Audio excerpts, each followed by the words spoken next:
I want to bring in Christina Ruffini by phone, our State Department and Foreign Affairs reporter. So, Christina, I know that the ceasefire terms are 120 hours before this takes place. If you do the math, that's 5 days. Why do they give them 5 days, and why isn't this immediate? I think they need to make sure it's going to work, right? They need to, what they said is the 120-hour pause while the U.S. helps facilitate the withdrawal of the YPG. And the vice presidents did refer to them as the YPG, which is interesting because until this point, they had been calling them the SDF, which is the Syrian Democratic Forces. The YPG is a name you hear used by Turkish officials more often than previously you had by American officials. And that's because the Turks think of them as a terrorist group, whereas the U.S. were allies with them in the war against ISIS. So they want 120 hours to see if the ceasefire holds, to safely evacuate the YPG, which are those militias that fought with the U.S. against ISIS, out of this safe zone. And once that's agreed to, they said they're going to work on a permanent ceasefire and a more permanent solution and a safe zone for this region, because the vice president said the United States recognizes the need to have a buffer area between Kurds and the Turkish border. When you look at ceasefires, particularly when you compare it maybe to the Middle East, they usually try to be effective immediately. They don't always hold. What gives the vice president, the White House, the State Department confidence that this ceasefire will hold? What are the assurances that they have?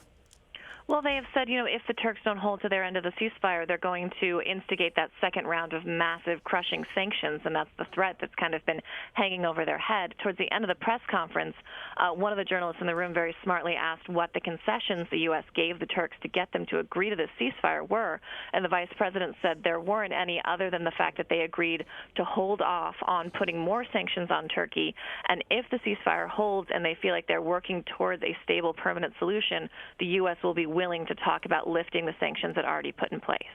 And at this point, what does this mean for the Kurds, who have been a major ally for U.S. in many instances, from our invasion of Iraq in 2003 to present day? It's hard to tell where this will end permanently, because what wasn't said in this press conference is, okay, there's a ceasefire, but they didn't use the word withdrawal, right? They're not requiring that Turkey remove all of its forces that have pushed past the border into this buffer zone, if you want to call it that, about 20 miles in from the border. So yes, they're giving them time to get the Kurdish forces out, but the vice president said, we will be grateful to the FDS. We will always be grateful for helping us defeat ISIS, but we recognize the need to find a safe zone between the Kurdish population and the Turkish border, and we think the agreement today ends the violence, which is what the president sent us here to do. So basically he's saying that the most important thing is to end the violence now and not really address where the Kurds go or whether they will have any political solution or territory to call their own in this region going forward. Yeah, it sure seems that way. Pence was asked by CBSN contributor and reporter Zeke Miller, who said that, he doesn't know, when asked specifically, how some people refer to this as a second abandonment of the Kurds, and he didn't really seem to answer his question about what this means for the Kurds particularly. No, he didn't. And the Kurds have had a fraught relationship with the United States. It seems like every administration does their own version of not completely living up to the promises that we've given them in various different conflicts, including Iraq and now Syria. But it's interesting to watch the vice president and the secretary of state come out and kind of declare victory here and say this is down to the great relationship between Presidents Trump and Erdogan. And Vice President Pence thanked President Trump multiple times for his great leadership and said this was only possible because of him. But what wasn't said is, if these two had such a great relationship and if they are such great allies, why couldn't the U.S. stop this from happening in the first place? Mm-hmm. This should never have happened if the U.S. was able to exert the influence they are now claiming they have over their great ally, the Turks. Mm-hmm. And just moments before this press conference took place, Mick Mulvaney was in the White House press briefing room addressing reporters, and he was asked, are you confident that that meeting between Erdogan and the president will take place in the White House? I believe it's November 13th or so. And he said, we'll have to wait and see. So are you confident? Do we believe that this paves the way for the meeting that was scheduled between the two?